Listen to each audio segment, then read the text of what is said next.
Welcome everybody to the webinar, Neighbourhood Transformation in Oxfordshire, a path towards spatial justice.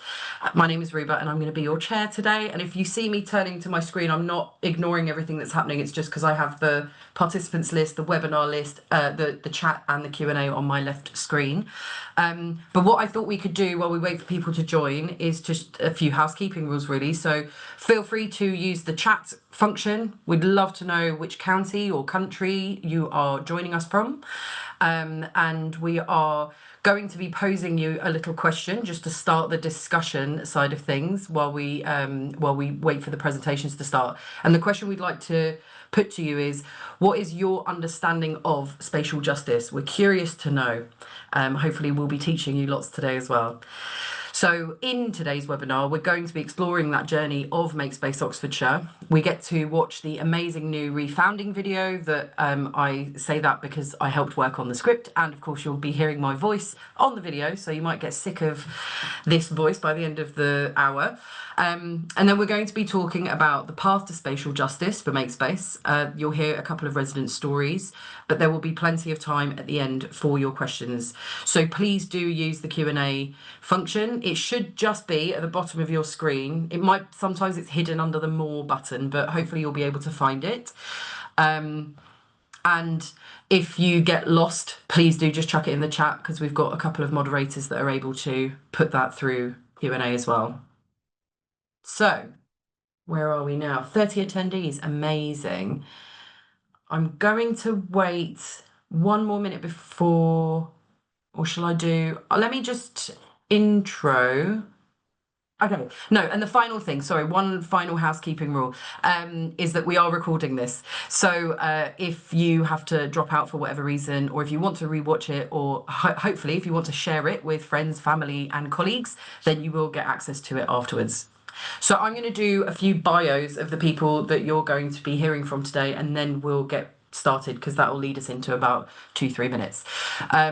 So I'm Ruba. I am a communications specialist or consultant. I've been living and working in Oxfordshire for well over a decade now, and I've been freelance for 3 years. I have a preference that I like to work with those who are creating long-lasting and meaningful change, which is how I got involved with Makespace in the first place. It was actually through Young Women's Music Project, YWMP, who I'm going to be talking about later, who are or were one of the first residents that that moved into Makespace's buildings a while ago. We'll also be hearing from Jabu, who is a community organiser. She was in the past a Labour and Independent councillor for Barton and Sandhills, and she is the former chair of Oxford's Labour Party and part of the Oxford Living Wage campaign. She's currently a community advocate with CAG, Community Action Groups Oxfordshire, and she's also a founding member of the Anti-Racist City Oxford and Mothers for Justice Ubuntu. We're also going to be hearing from Andy, who is the exec director and co-founder of Makespace, and is also the co-founder of Transition by Design, who are an architecture practice. And then finally, we're going to be hearing from Alex, who is the new project manager at Makespace. And within that role, he manages the delivery of all the new spaces and leads on public engagement activities and programs, which you will hear more about later in this session. So now that we're almost at 5 past, I am going to hand straight over to Alex, who's going to discuss the journey of Makespace. Over to you.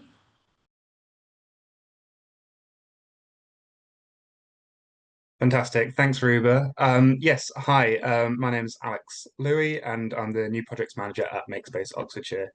I've been part of the team for the past 4.5 years and part of the core team that delivered a programme known as Meanwhile in Oxfordshire. Makespace began 7 years ago in response to a direct need in our communities for safe and affordable space by a group of community organisers, architects, makers and non-profits, all who came together frustrated after being priced out of their own city and unable to access space to make, create and organise. Our story begins here in Oxford, unlocking a building which was vacant for 4 years and earmarked for demolition. Since the 2-year Meanwhile lease, we've now renegotiated this agreement to span for more than a decade and supported over 100 organisations into generally affordable space. Following the success of this approach in Oxford, we had the opportunity to adapt and develop our Meanwhile lease model to work in partnership with all 5 district councils and Oxfordshire Local Enterprise to lead a landmark programme known as Meanwhile in Oxfordshire. The 1.9 million capital programme enabled us to expand our offering and to breathe to life 30 empty and underused buildings across our county, transforming them into affordable, community-driven spaces and helping to build the capacity of small, purpose-driven enterprises and community groups to operate in space, often for the first time. These leases vary from 6 months to 10 years, and the programme allowed us to test different approaches within a thorough rental model, which showed where organisations pay between 40 and 80% of the market value, with some free space for one-off events.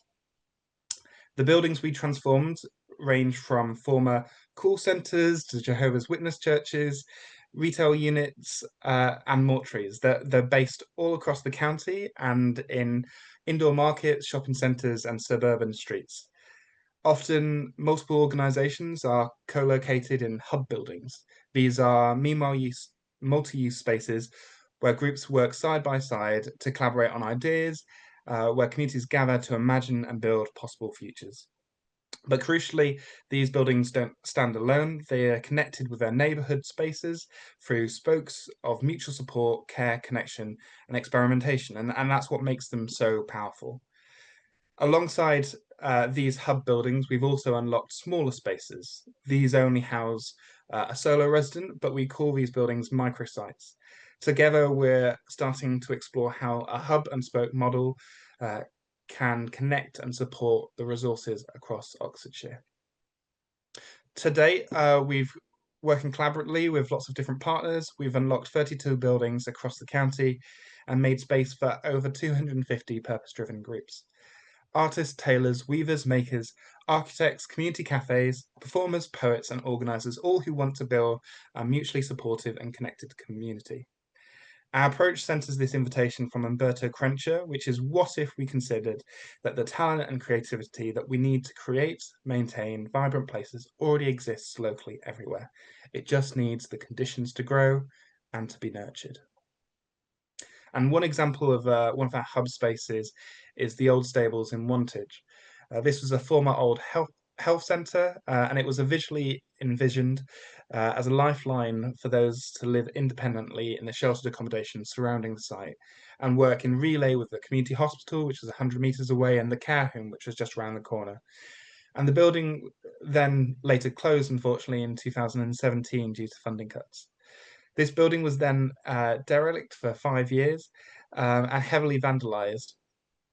Today, however, it's home to a thriving community of socially trading businesses and locally rooted initiatives such as Down to Earth Cafe, who serves delicious, affordable meals using surplus food in the area, and The Makery, which is a community membership group of crafting enthusiasts that want to find a place where they can enjoy being creative together, sharing tools, skills, and resources that they have, as well as hosting things like makers markets, artist workshops, knit and master sessions, and more.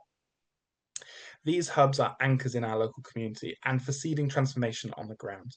They show what spatial justice might look like, what's possible when spaces are intentionally co-designed and used for community connection, creativity, and care. However, meanwhile use, while it's been a wonderful catalyst, it's not enough alone. For Makespace, meanwhile use has never been an end to itself, but a tactic for transformation. For that tactic to work, we have to go beyond our approaches to date, from approaches that support communities of precarity to ones that support communities to develop shared ownership, governance, and power. With that, let's introduce some of the ideas that are guiding us to dig deeper, and I'll hand back to Ruba to share the video. You, Alex. So what we're going to do now is test our tech abilities and show you the Makespace refounding video, during which please feel free to use the chat function or the Q&A if you've got any questions or comments that you'd like to make. So without further ado, hopefully this will work. There's a crisis in our county. Hundreds of buildings lay vacant and locked away. While hundreds of creators, makers and doers struggle to find a space to do their good work. And this is where we come in. Hi, we're Makespace Oxfordshire, a place-based organisation rooted in community.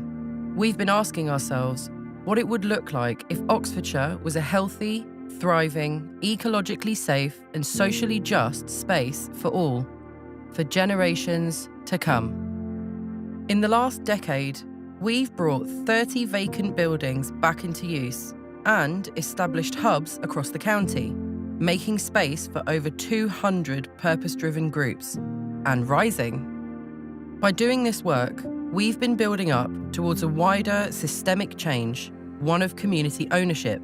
But it doesn't stop there. We need to think of our county as a commons. To build towards spatial justice, we need to change our relationship with the land, buildings, spaces, and places. Why has 40% of public land in the UK been sold off in the last 40 years? Where is the money going? And what can we do to change this? We've encountered hidden layers affecting places and spaces in our county, ultimately underpinned by inequity. Want to know what they are? 1. Values and beliefs. A culture of extraction and exclusion has led to private, individualised ownership focused around profit and growth, rather than what the community actually needs. 2. Funding, resources and knowledge.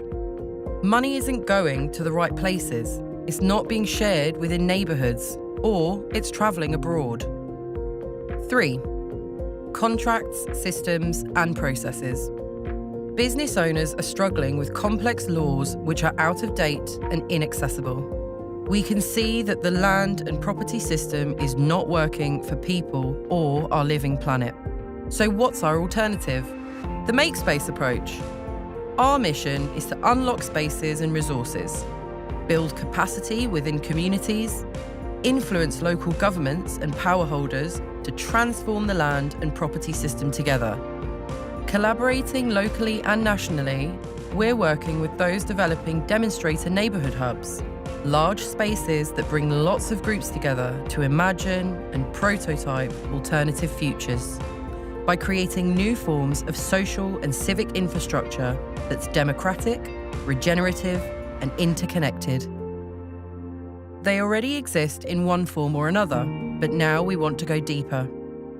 The answer to all the challenges we've posed in this video is right here, in our community.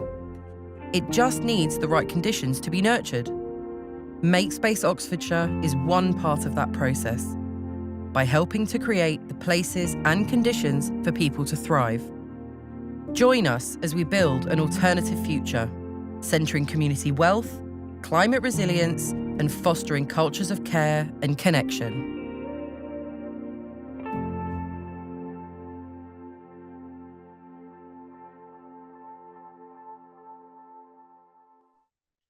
Hope you enjoyed watching that as much as I loved doing the voiceover for it. Anyway, that's my little moment. I am now going to hand over to Andy, who's going to talk about the refounding and the path to spatial justice. So over to you.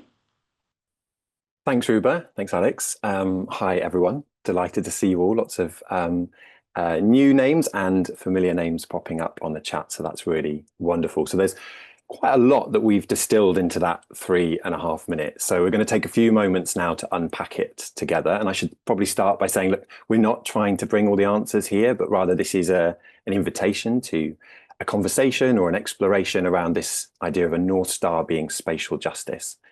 And it's about exploring how perhaps we can be good ancestors through our work and use spatial justice as a guide to how we might begin to transform our neighbourhoods. Perhaps let's start with why now? Well, in our 7th year, as Alex described, we felt it was important to reflect on the work done, the achievements, but also some of the learning, and examine the system in more critical detail. We've taken an invitation from Jane Engel and the wonderful team at 7 Cities, who suggest that perhaps as we work toward recovery, civic transformation, there's an opportunity to be more truthful about the world as it is right now, and be regenerative and 7th-generation minded in reimagining our cities. So perhaps we could start by looking across the 3 different spheres of change: the grounded space, what we experience in the day-to-day, the dark matter, those hidden layers that you began to hear about beneath the surface, and the dream space, spaces for creativity and imagination. Starting with what's happening on the ground, what we experience in the day-to-day, well, let's be quite frank. We're experiencing intersecting and rapidly deepening crises, the roots of which we would suggest are embedded in the fabric of the land and property system. We've heard from our friends at Donor Economics Oxfordshire through their fantastic data portrait of place that we're going to burn through our entire carbon budget to 2050 by this time next year. Overheating's already deadly. 60 people died in a single year from heat waves in our county. And we see deepening inequality. Oxford is still the least affordable city in the UK, with 60 people dying homeless in the last 4 years, as rents soar and buildings lay empty. And we're experiencing that social disconnection, that the growing divides as spaces to come together are being shut down or sold off. Right now, County Hall, Oxfordshire's main HQ for all its administrations, 91,000 square foot of publicly owned space is being sold off, and dozens of children's centres and family centres have been shut down due to austerity in the last decade or more. And we can feel rising polarisation, with the far right co-opting and disrupting progressive movements like 15-minute cities and migrant solidarity. We witness spatial divides across race and class lines. As Jess Bailey asserts, for Black people and people of colour in the UK, access to land and green space is blockaded by systemic racism and the lingering effects of British colonialism. And nowhere is this clearer, perhaps, than in Oxford and the wider county. So, after 7 years of grassroots work and real change, we need to go and look at the system again. What's happening beneath the surface, and how can we start to create deeper change? And that's where this idea of dark matter has been really helpful to us. And we've got deep gratitude to the incredible work of Dark Matter Labs, Civic Square, and others in the ecosystem for the revealing of these ideas. And so the dark matter, it's not what you can see, it's the stuff that you can't see, but we would say it shapes everything. And as you began to hear in the video, we've suggested that there are 3 layers, at least 3 layers that we need to be looking at: the contract systems and processes, this idea that there's hidden or obscure ownership data, so you can't even find out who owns the land that you might be walking on or looking to access. And we've got rigid legal frameworks that make it easier to leave a building empty than to let citizens build a future inside it. With the resources, the funding and the knowledge, we've got this sense that organisations are being incentivized to focus on survival over mission, to compete and hoard diminishing resources rather than collectivise. And really only a tiny minority of funders are supporting any kind of system change work. And the deepest layer, the values and beliefs, well, here we've got this pervasive story that the land should be a financial asset first, not something to be held for the common good. So to uproot each layer of this dark matter and move towards the emerging future that we're sketching out there, we recognise we have to act with real great urgency, and at the same time build a longer term multi-generational vision for change, and at a scale and a scope that meets the moment. We're really mindful here of embracing contradictions and having to hold quite deep tensions. There's this need to act urgently, working in the constraints of today, building possible alternatives, whilst also thinking long term, and frankly that's not very easy.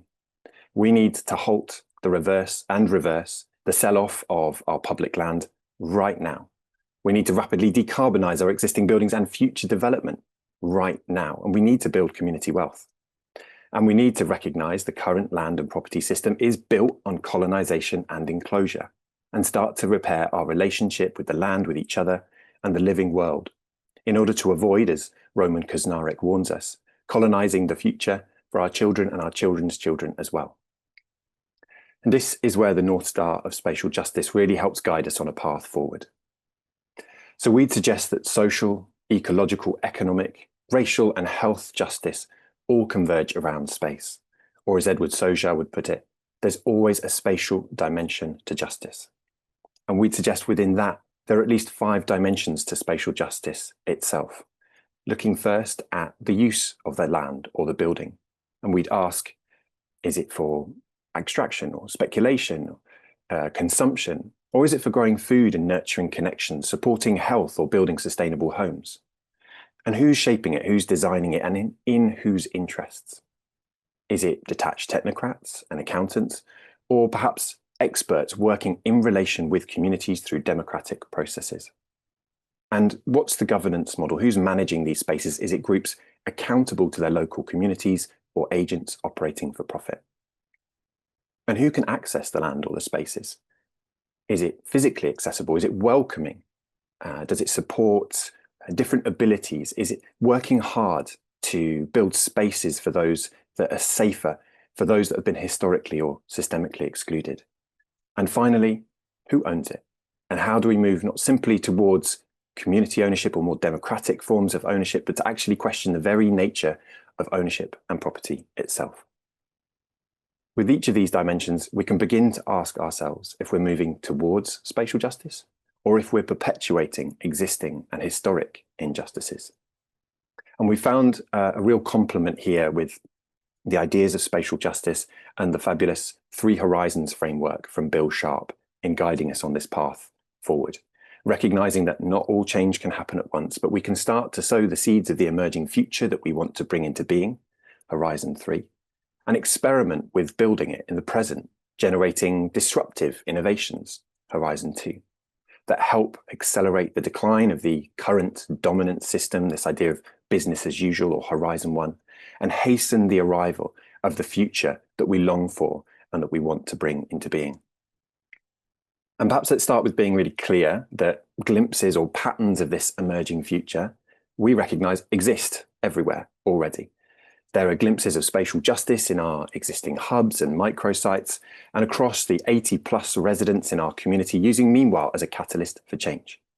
We see it across the county in wonderful examples like The Branch in Chipping Norton or Flows in East Oxford, or the Berrin Centre in Berrinsfield, transforming vacant spaces into community hubs, or through Oxfordshire Community Land Trust and the other land trusts that are reclaiming land for affordable, low carbon and democratically owned homes. And if we zoom out and look nationwide, as founding members of a growing mycelial network, we can see that there are what's called community asset developers beginning to activate and steward land and buildings, coming together. Some of our friends gathered in Oxford in April as part of the Marmalade Festival to celebrate their incredible work. We were brought together and chaired by Bex Trevelyan, co-founder of Platform Places and the Mycelial Network. And we heard from Jess at Hastings Commons in Hastings, who are buying, reanimating and transforming derelict historic buildings, reanimating them into homes, community, cultural workspaces, all using a land trust model. We heard from Victoria at People Dem Collective in Margate, unlocking cultural spaces for Black and diaspora communities. And Juliet from Stour Trust in East London, who are developing spatial justice hubs and moving from a Meanwhile model into 1,000-year leases for their community spaces. So when we come together, we recognize that there is actually real power here and there's real influence, looking at the scale of the network. Together, we've unlocked at least 100 assets. We've supported more than 2,000 organizations into affordable space. We've raised over 185 million for community-led regeneration, and we're supporting more than 1 million people with opportunities and access to critical services. So this is a growing movement that represents a new kind of scale through networks of solidarity, skill and resource sharing. And we're seeing further change being made possible through other amazing campaigns and movements like We're Right Here and the calls for new neighbourhood transformation funds. So what if these ideas, these sites, weren't the outliers, they weren't the exceptions, but at the heart of a new kind of model for regeneration and renewal? And how's Makespace supporting this in practical ways? Well, we're embarking on change across 4 different mission areas.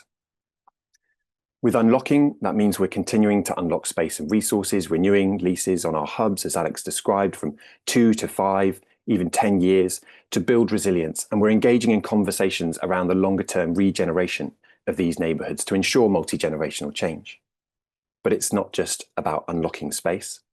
It's about supporting groups to take on and hold space for themselves. So building capacity with grassroots groups like Young Women's Music Project, who you'll hear from shortly, and the Lees Community Coalition in Blackbird Lees. And we're also supporting initiatives nationwide like Platform Places' fantastic local property partnerships. And here we're supporting new locally led initiatives. For example, in Bristol, Bedminster Works is establishing itself to unlock space and catalyse change in their neighbourhood. And we're looking at influencing at different levels of the system as well, through networks locally with Owned by Oxford, a community wealth building partnership. And we're engaging in county-wide conversations on things like community asset transfer policies or community wealth building strategies to unlock bigger shifts. And finally, the mission of transformation, creating spaces where we can imagine the unknown together, share stories, explore alternative futures. Here it's about commoning space and knowledge as collective and political acts through programming, events and workshops. And this is where we can start to open up new possibilities, and we feel that all aspects of spatial justice can begin to be integrated, and we realise the potential to become good ancestors. So together, these missions are designed to bring us a little bit closer towards spatial justice and perhaps start to catalyse neighbourhood transformation. Our vision is for a network of hubs and smaller sites connected through support and resource sharing, stewarded by Makespace, but many others in our network as well, forming a thriving ecosystem that responds to the needs and dreams of local communities and considers future generations. This is the idea of a hub and spoke model in action. So our refounding and the new theory of change in action is a declaration really to join the growing coalition of spaces, groups and activists demanding change at the scale we need. This is more than affordable workspace or halls for hire, vital though they are. It's about deep relational work and acting at the level of the system with local, place-rooted, practical demonstrations. So I'll pass on to Alex now. He's going to spotlight a few projects on the horizon where you can start to see these ideas begin to take shape. Thanks, Andy. I'm sure wherever you have dialed in from today, you can recognise the root problems of what we've encountered in Oxfordshire in your own neighbourhood. And hopefully you can also start to recognise the possibilities too. As you've heard, we can begin to see glimpses of spatial justice across our communities through reanimating vacant spaces into community-driven spaces. However, until now, Makespace has been operating under temporary leases.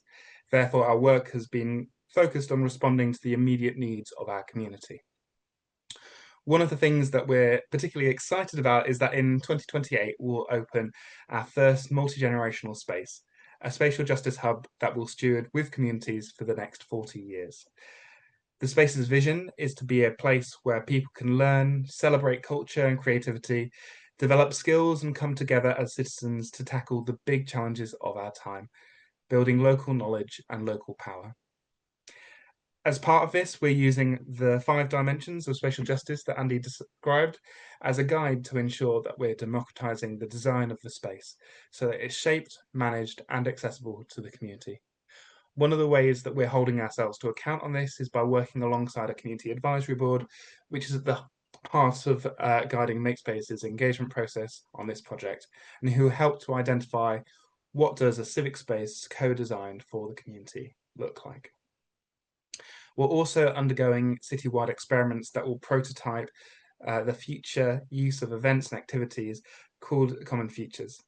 The series prototypes activities that will be part of the space in the future, collaborating with local community groups and social change makers to imagine possible pathways that build on the strengths of our collective experience as organisers.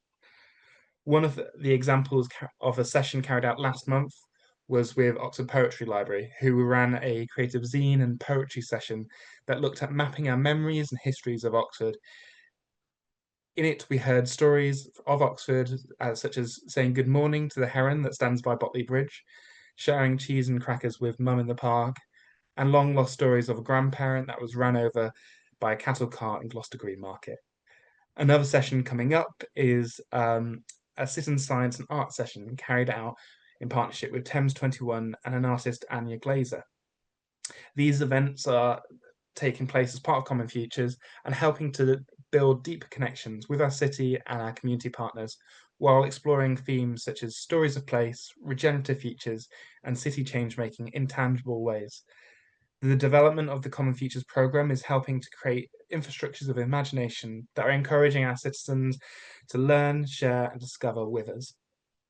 Finally, over the coming month, we're unlocking a neighbouring site on 9 Park End Street as a space to break out our ideas into space, transforming a vacant office into a civic lab and learning area for exploring problems related to spatial justice. This physical space will enable us to, along with fellow collaborators, unpick systems change models, models of ownership and regenerative practices together, understanding that together we are greater than the sum of our parts. And there's many ways that we hope that you can engage with us on these new and future projects, and we'll share some of the upcoming events in the chat. However, we're now going to hear from 2 residents who've been on that journey with us to share their story of how access to affordable space and support to build capacity to grow has helped them. I'll hand back to Ruba to introduce them both. Thank you, Alex, and for all your hard work. And thank you to all our attendees. Thank you for using the Q&A function and the chat function. Please do keep it going, because after you've heard from Jabu and myself, we're going to open it up to answer all your burning questions. So please do chuck anything in there. So I'm going to hand over to Jabu to speak first, to talk about the impact of Makespace, but also your story as a resident of Makespace. So over to you. Thank you, Ruby. Hello, everyone. My name is Jabu. I'm currently a community advocate with the CAG, which is Community Action Groups. We use the Aristo Lane site from Makespace. So I'm going to talk about my journey with Makespace, how it has impacted the social change that I felt was critical in our communities. When I first was introduced to Makespace and just the ethos of what they were trying to do, it was really, really kind of empowering, because we were facing a crisis whereby we were trying to get spaces to actually use in the city, and they seem very closed to our communities. So the ethos that Makespace was really talking about really was addressing our concern and our need. So my first encounter was really to be given a tour around some of the buildings that were being developed, but later was given a hot desk at the Aristo Lane site. And it was really, really empowering in terms of just feeling that I now have some kind of space, office space, where we could work with my organization, but also be able to feel free in terms of what we're trying to articulate. It really enhances the work of the organization to have that space to work. But more than anything, the fact that when we're given the space, we had a really good interview in terms of understanding where the need came from. And it was really nice to not feel like a corporate environment in terms of how the need was looked at, assessed, I think. The most important thing I would say for me as a founder of Mothers for Justice Ubuntu was being given the space at the source to actually work there. The source is really my favorite in terms of what I'm trying to do with Mothers for Justice Ubuntu, because the space itself is inhibited around what I would call the center of the criminal justice system in Oxford, where we are situated. The source is opposite the Crown Court. It's next to the police station. It's next to the probation office. It's next to the magistrate. So to be embedded in that really kind of highlighted the need for this organization in terms of looking at the people that are being administered by the law and seeing that they also had a voice within the legal system. So for me, I'm very proud to say that the space really fitted with my needs, but also having been a city councillor with the Oxford City, I really recognized a lot of communities coming into our chambers, coming to talk about the need for spaces. I can remember the Hindu community coming to us for their space, and just the vibrant drama they brought in terms of their drums and coming in and explaining their project. It was really, really lifting, but also very conscious of the fact that whilst I was in that space, which was the Oxford Chambers, it felt very kind of colonial in terms of its history, its past, as a Black woman being there and feeling, I'm here, but I still don't feel that free. But the difference being in the source where I was working as an empowered woman. So there are all those issues in terms of how you use the space, you utilize the space, what the space means in terms of what we talked about, because one of the reasons why the space was quite became critical, that the conversation was the Black Lives Matter. People really articulated well why we needed spaces. The Afro-Caribbean community has been talking about their own space for years, because without space, there is no freedom to freely express your concerns as communities, as cultural concerns. Going back to the Mothers for Justice Ubuntu, the concern that our criminal justice system tends to have a heavy presence of the Black community being incarcerated. So those things, being empowered and feeling that I can articulate this and be listened to, and coming from a person that comes from a background where I grew up in South Africa, this was really, really empowering to feel that I'm really feeling that I'm serving a need in the community. So I will hand over back to Ruba, but thank you so much for giving me an opportunity to come and talk about this in this webinar. Thank you very much. Thank you, Jabu. So although I'm acting as chair of this webinar, I'm also going to talk to you about YWMP, which stands for Young Women's Music Project. They are a very small charity. We have one member of staff, and they've been around for 2 decades. And they are currently still a Makespace resident. They were one of the first ones to move into Aristotle Lane, if you know that building. They are an organisation that work with vulnerable young people in the city, the county arguably as well, but mainly the city. And they teach them music, basically. But it's so much more than just music. It is, again, it's community. You're going to hear that word a lot for the rest of the session. It's about creating safe spaces for people who need to talk and need to be in a safe place.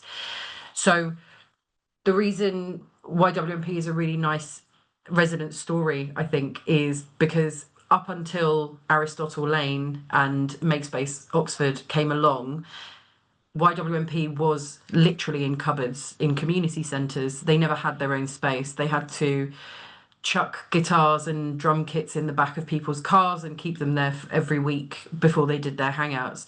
Aristotle Lane offered us this amazing safe space, lockable, insulated, soundproofed space for us to make noise. And it was such a milestone moment for us. But more than that, we're in the biggest time of our lives because Makespace have basically supported us, helped us, and got us our own independent space in the city, which we're hoping to open in a couple of months. We're just trying to raise a little bit more money. So as a trustee, I'm really excited to have this crossover with Makespace, but also YWMP. And without bringing the mood down, I do think it is important to talk about the limitations of space and being a small organisation in a city like Oxford, because YWMP, as with many of the resident organisations, are in a really super strong position to have those relationships with people like Makespace and, of course, their network, because once you're friends with Makespace, you're friends with the whole network, which is lovely. But what we feel we need, and it kind of alludes back to what Andy and Alex were talking about in terms of the meanwhile work being tactical, is future-proofing, because it's all well and good to get these spaces for 12, 18 or 24 months. But what then?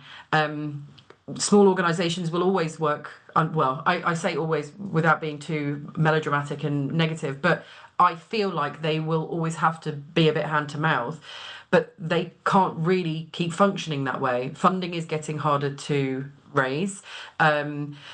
And not having that long-term space for organisations, especially like YWMP, who work with really vulnerable communities, similar to what Jabu was just describing, it makes a really big difference. It's always really stressful, not just for us, but also for the people that we serve, to wonder, what bill's going to come next, what surprise college is about to be built on an old building in Oxford, you know, all of these things that we can't control.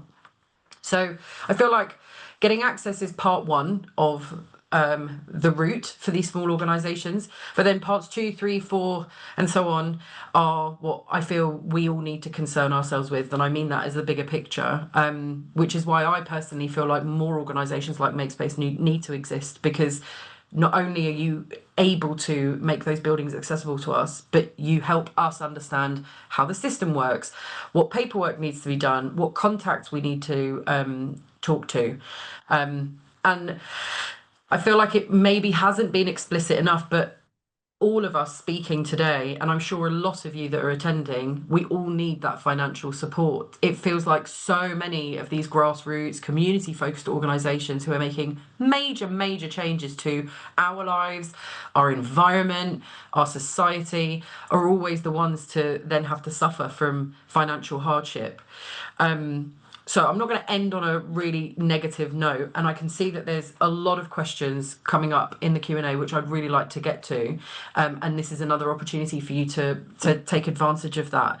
But I think one question I'd like to pose to you all before we move on to the questions in the Q&A is something that's been on the back of my mind quite a lot, and potentially the attendees as well, which is the Oxfordshire County Council and City Council changes in terms of the merging of the two, which is supposed to happen by the end of the year. Jabu, I wonder if I can pick on you first to give me your thoughts on it, and maybe talk a little bit about the impact it might have on the organisations that you work with, but also the organisations that you know of, especially given your background in politics, local government as well. Yeah, I mean, I always come from a perspective where I liked, like I said, one of the attraction of Makespace was the fact that they address the need. So for the city council to expand is fine, but will they be able to really look at what is happening in our communities in terms of the challenges that we face? The challenges that we face with many people who are, looking for spaces. Some of them don't have, they don't know how to articulate their, what we call their plights, and they don't have the resources to understand how it works in the city council. So I come from a perspective where I want the city council to be mindful of those issues when they are actually saying they are now expanding and they are doing things for communities. Let it be seen, let it be active, let people see the visibility of those changes. Let the resources be address the inequity that we have picked up on in terms of spatial justice. Yeah. Thank you. Alex, do you have any other additional thoughts that you'd like to add? Unmute first. Sorry. Thank you. Yeah, I thought I knew it would catch me out at one point. Yeah, no, I think we just need to find out how the dust settles, really. I can see the benefit of and for anyone that doesn't know, we're talking about a unitization of the local authority, of which powers can be combined, so that you're not talking to five different authorities about planning, or about taking your bins out, or issues that are happening locally. So I can see the advantage of it, but I think we need to sort of see how it shapes. Currently, the proposal is for a Greater Oxford, Northern Oxfordshire, and a Thames Valley, not Thames Valley, a Ridgeway council. So each of those in different areas will have different obstacles to overcome. But yeah, certainly when talking about the Meanwhile in Oxfordshire programme, working with 5 different districts was quite a challenge, and trying to ensure that all parties were aligned, as opposed to what would be 1 or 3 authorities, would be perhaps more simpler to see. But we'll wait and find out. So we will. Um, Andy, just before I start going through these Q&As, because I want to have time to really give those some space, I'm curious to know, especially with what you've just been discussing in terms of the refounding of Makespace, do you sense any impact? I know it's really hard to guess, and it is very much a guessing game, but I'm curious to know what you think or feel about it in relation to what you've been discussing today. Do you mean, Ruba, in terms of the county and the shifts that are happening at that level? I think, yeah, we mentioned that we've been discussing community asset transfer policies, community wealth building strategies. Oxfordshire is now sort of excited to become a marmot place, centering health and racial justice.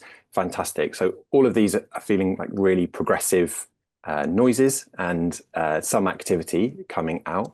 But I think, as some have discussing in the chat and others have already mentioned, it's really a question of resource. What's going to unlock the most resource for local communities, and how do you actually channel that? So from central government, there's positive noises again from the devolution and community empowerment bill, but how's that translating down, and how can we start to encourage the local authorities to really genuinely start to give up and distribute power properly, recognizing that the experts in how to manage places are the people that live there.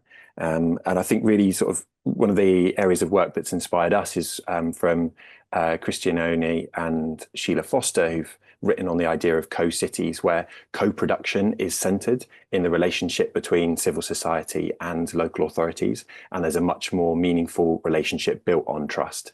And at the moment, we're still seeing quite a lot of nervousness and fear and transfer of risk. And so I think what we're interested in when we do have opportunities for conversations with those in structural power is to say, actually, how can we move towards relationships of trust and them feeling confident in starting to transfer resources and agency. Love it. Let's work towards a space-topia. That's what we want. So with the Q&A, everyone, I'm going to start from the top. If there's anything that...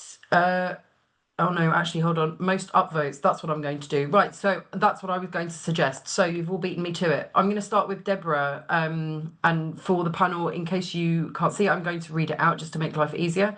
Deborah has written, "United we stand. How do we scale up our capacity when we're all working, many as volunteers at full stretch? Collaborate more and campaign together whilst still leading by example, democratically and cooperatively, to generate the dramatic evolution needed as rapidly as it is needed." And Deborah continues by saying, it's gone. "My concern is that it's all still too niche and relatively marginal. Patience is something I'm working on, but I've been at this for 30 years.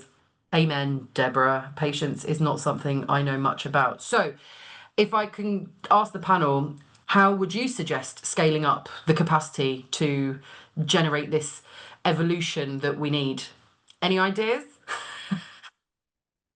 I can kick off if you like, Ruba. Thanks, Deborah. So yes, I think first of all, I think we've spoken about this in the past, but how do we channel Jess Steele from Hastings' idea of this sustained impatience? So we need to constantly maintain resilience and resourcing ourselves, but remain impatient all the way through. And I think that's a really helpful framing. And the other thing I think to say is that there's a myth around a lack of resource or scarce resource, something I was touching on. We've got billions tied up in real estate amongst the colleges. There are 80 plus billion in existing endowments in philanthropy, and there's amazing work again from Dark Matter Labs and Civic Square around endowing the future that charts how much money there is that could be unlocked to meet the scale of the moment. And then ideas like from Tax Justice UK that a simple wealth tax could generate billions overnight. So I think it's really important to start shifting the narrative and the story from what Alex often describes as this idea from moving from deficit to abundance. All the resource exists out there. It's just not fairly distributed. And then the other thing that you've heard throughout this webinar so far is this: how do we collaborate and build relationships together? Because it is really hard, this work, and we are all working in the margins. Maybe the final point to say on that is the brilliant work. I can see that Jess from the Onion Collective is on the call, and their fantastic work around post-capitalist futures also helps to center ourselves in the narrative around change rather than being on the periphery and seen as fringe activities. Actually, we should put ourselves in the center of the future story. you. Because we've only got 10 minutes, I'm going to go through them. And Jabu, can I ask you to answer the next question, please? So someone anonymous has said, this is fantastic and inspiring work, which I agree with. From which actors in the system do you experience the most resistance? And what do you think might be behind this? Yes. Thank you for that question. I think most resistance come from those that feel that you are trying to redistribute wealth in a way that would mean that people are dispossessed of their wealth, which contrary to what the people believe. There's enough, as Andy has just described, in terms of billions of assets that are around, enough wealth to actually, create a really fair distribution in terms of assets. There are so many assets, even in my poor neighborhood where I live, which are not fairly used in terms of the communities that we live in. For instance, there are community spaces which a lot of people are experiencing a lot of gatekeeping around the usage of those spaces. So really, for me to actually identify the most resistance is those that fear change, and they don't really understand that change is actually really good for mental health for the communities. If we can create that change, even the issues that bog us, poverty, crime, they would see a massive reduction, because people that are, talk about the problems of why they are not, there's no mobility as far as their plight is concerned. It's always issues around employment, poverty, health, and these things with the understanding of what spaces can do, not just spaces in terms of buildings, but spaces, green spaces, the healing aspect of using these for communities that are struggling. I feel for me that would be the starting point. Thank you. Alex, can I ask you to answer the next one, please, which is from KP. Have you looked at school spaces as options?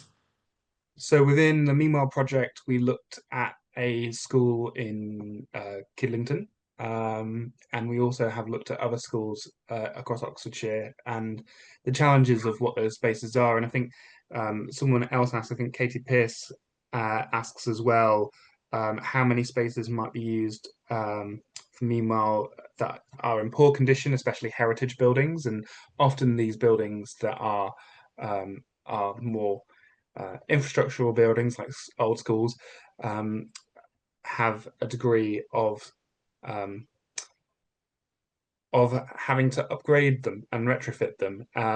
Many of them, maybe not so much schools, but have been in the process of managed decline. And so when we're looking at exploring spaces, it's always sort of that value proposition. How can the most support and the most investment in that building against the length of the lease work, and how is our input and our intervention helpful for the local community? Is it that we're interceding as unlocking space for community and with a community, or is it that we're working alongside an existing community group to sort of steward them to take space, as perhaps we have in your description of YWMP? So yeah, we look at a variety of different spaces. I think I mentioned from everything from old mortuaries to a Jehovah's Witness centre. Like we saw over 300 different buildings across the Meanwhile programme, and we're still that's still just the tip of the iceberg. There's just so many empty spaces. You'll see them in your own neighbourhoods across the country. So yeah, it's trying to understand what that support will be helpful and how we can make that best support in that community. And then touching on what Kate has asked, actually, in terms of whether or not because I mean, I feel like Kate's question, for those of you who can't see it, Kate is asking about, whether even when these buildings can be utilised, there's a lot of challenges to overcome, which of course Makespace know firsthand because they have so many spaces. I'm just wondering, because that's such a long conversation, are there any resources that Makespace can offer on their website or potential future plans to have resources that people like Kate can access, or whether it goes back to what you were saying, Andy, in terms of we're part of a big group of people who should be having this conversation, and maybe this is an opportunity for people to reach out and have these conversations with you to learn. I don't know what's the best route. Sorry, go on, if I Alex. if I start with the local, and then Andy, you can chip in with the national. So locally, yeah, we're working alongside groups such as Oxford Social Enterprise to offer some business support and intensive support to support groups to understand how to unlock community spaces or community driven spaces in their area. We're also we've also published the Memoir in Oxfordshire report, which can apply nationally, but that was a report focused on the programme, and there's lots of case studies there, including case studies of buildings that we didn't take, why those buildings didn't go ahead, and what the issues were, and sometimes it's more useful to see the challenges and why things didn't work as opposed to the success stories of why something did work. So yeah, I encourage you to look into that. And then as we've described, we're also part of sort of lots of different national groups. And Andy, if you want to speak to those. Yeah, thanks, Alex. I just add, we're also in the process, so we are doing a lot of one-to-one work. So we're having groups approach us all the time and trying to make as much time and capacity available as possible to support those groups. So how can you help me unlock this empty shop on my high street or that old school round the corner? So just get in touch if you've ever got a query, and we'll do our best to work through them. There is also active fundraising that we and others are doing. So if you want to support our work and make this a more kind of systematized process to develop a learning journey and a toolkit so groups can go on a program to build capacity with us around access to space and understanding how to undertake things like low carbon retrofit. We need support to deliver on that work. And as Alex said, working alongside partners like Platform Places, who are developing their own suite of assets like social value lease templates, and currently with friends in Bristol Art Space, Life Space, who are developing a vacant buildings toolkit. There is more resources coming through, but we just need so much more investment to open source this knowledge. The willing is there, but we're we're a tiny organization as well that's very resource constrained, and it's only through more investment that we can actually share these learnings more widely so that folks can unlock spaces in their communities. So Paul, that's feeds into your question about Makerspace in Witney, which I'm personally interested in because I do live around the corner from Witney. So let me know how you get on with that one. I'm going to just ask one final question before tying up, but just so that everyone else is aware, the Makespace team are going to copy and paste these Q&As, and they will get back to you with the answers and share those. But I'm actually going to go to Merv's. Oh, Andy is typing a response, but actually I was going to, because I think this one's a really interesting one. I'm quite curious about this too. So Merv, and I hope I'm pronouncing your name right, I apologise if I'm not, is messaging from Korea, and asking if you've ever managed a regeneration project in an area primarily inhabited by elderly residents, and if so, what was the biggest challenge you faced there? Alex, I don't know if you want to speak to Wantage and the old stables, but really that it is exactly the context in which that site sits. Yeah, so as I described before, so there's a lot of supported living accommodation that's around our site in Wantage. So those are adults that are often elderly, but sometimes younger adults with special needs or need to support to live, that are living in the accommodation around. And as I described, the vision was that they would be supported by the day centre, which we're now residing in, and they would also be working in relay with the community hospital less than 100 meters away, and another sort of care centre which is literally around the corner. The funding got cut in 2017 or 2016 and closed in 2017, and so actually there was a quite an increase in deaths locally because that support wasn't there. and then this building was then empty for 5 years. And so when we unlocked it, we engaged with the local residents to see what they would like to see in the space. Lots of them had fond memories of cooking and eating together, which is why the community cafe was really important. Lots of them had fond memories of doing bingo and events that Ray Collins, who's a local community organizer, has done in the space before.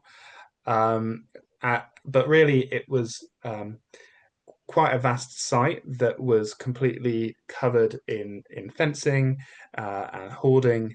And so seeing that space come back to life and people in it, and it being used for the community and not redeveloped into housing, or not put into something that would be not beneficial to the community, was a real up for them. I mean, the slight tensions were always about like parking and when the builders came in, like where their trucks would be. But these sort of all tensions that you have to manage and relationships that you need to build. And with that, as long with the work that we're doing in George Street, we sort of go with the mission of the engagement is the work. So the work that we're doing in the communities is the work that we're doing when the building comes to fruition. It's all part of building relationships and trialing things together, and sometimes making mistakes, just trying to pick yourself up and learn from those as quick as possible. Thank you, Alex. We are over by a minute, so my very last thing is thank you everyone for being part of the webinar, both panelists and attendees. I've found it fascinating, but I do love this work. Makespace will get back to the Q&As, and I hope that you can all join Makespace on this journey, because it is a refounding for a reason. You know, this is the next leg on their really impactful journey. So I do hope that you're going to get involved in one way or another. The best thing to do is just to keep signing up and finding out what's going on, I think. Seeing as we're over time anyway, is there anything else that any of the panelists would like to say as a sort of a takeaway? My big takeaway is just keep supporting, because I think my biggest frustration with being a person of the community is when people get upset that things have closed, and I say, well, when was the last time you visited, or when was the last time you donated? And they said, well, you know, it's been a few years. And I think, well, you know, that's probably why it's closed. So my big takeaway is just keep supporting the organizations and the businesses and, you know, the people that you actually want to see do things in your community. Jabu, a one-liner from you? Yeah, my biggest takeaway is really I'm very proud to be part of this history, and creating a real social change is something that I feel will leave a real a good legacy for our future generations. So keep on supporting. Thank you. Alex? I need to say very specifically, you know, donate to YWMP's crowdfunder. Let's get that space open as quickly as possible. It's going to be packed full of wonderful events and transform that street. So bring that on. And I'll just sort of say, which sort of Ben said in his question as well, so maybe I'm doing two in one, but it's about being together, and lots of the activities or community groups, perhaps they're doing things perhaps maybe in silo, and it's how we can create thriving communities together. And I encourage you to look and explore the program that we're doing about common futures, and how that will expand over the next few years before we go into George Street. And if you'd like to be involved in those, if you're a community group in Oxford that wants to be involved, then get in contact, because we'd love to see how we can develop this as a collective, and groups that are across Oxford to come together and see these thriving neighbourhoods.